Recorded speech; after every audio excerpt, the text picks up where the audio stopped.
There has been a lot of change regarding the Chicago Bulls roster this past offseason. Yet on opening night, one thing you can surely expect is Robin Lopez at center the tip.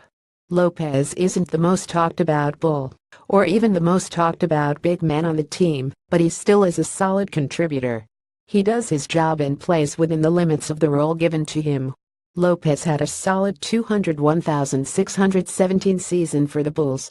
Despite seeing a dip in overall field goal percentage and EFG percent, he still averaged 10.4 points and 6.4 rebounds per game.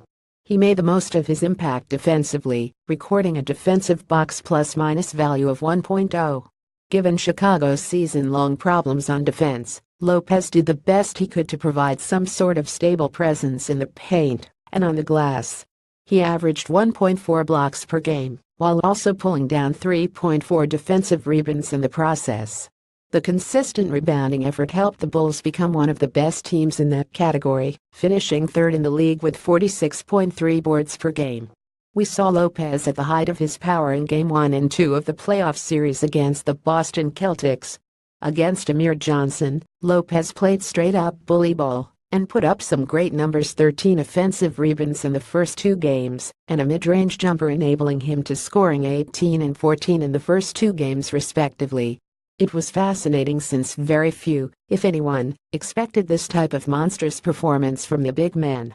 Lopez was one of the key cogs in Chicago's 2 victories in that series, where the Bulls were able to slow down and made it an absolute slugfest, with Lopez throwing the biggest haymakers. Sadly, we then also saw Lopez at his worst against Boston. In Games 3 and 4, the Celtics decided to go small ball with Al Horford at center, which forced Lopez to guard him. Boston then decided to completely exploit the mismatch, putting Lopez in PNR situations where he was forced to switch onto the smaller and quicker Isaiah Thomas. When Boston wasn't doing that, the threat of Horford's mid-range jumper, which is pretty good, drew Lopez out of the paint. Thanks to the adjustments made by Boston, they completely negated the value of Lopez for the remainder of the series. While those flaws aren't exactly Lopez's fault, it does show another example of how NBA teams are negating big men in the era of pace and space and small ball. In terms of his role next season, look for it to be more of the same for Lopez. Expect him to continue to be the starter with Cristiano Felicio still developing. He will still be there guarding the rim and crashing the glass, while also providing a veteran presence in the locker room. I don't think Lopez will suddenly develop a consistent jumper or acquire quicker foot speed. Ideally, with Chicago now rebuilding, the best scenario for Lopez or any veteran player would be to try and flip him for assets. Lopez, at 29, is in the prime of his career right now. If he plays well during the first half of the season, he could then possibly be attractive to a contender at the deadline. There is just one slight problem: there aren't many teams nowadays looking to trade for centers.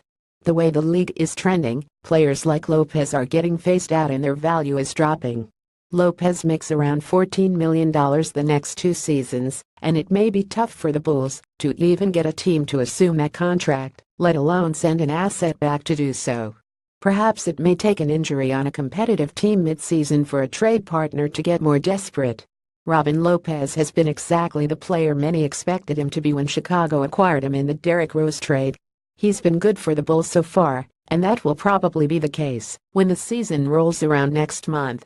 With that being said, if Chicago can find a good deal in which they can move Lopez for future pieces, they should take it.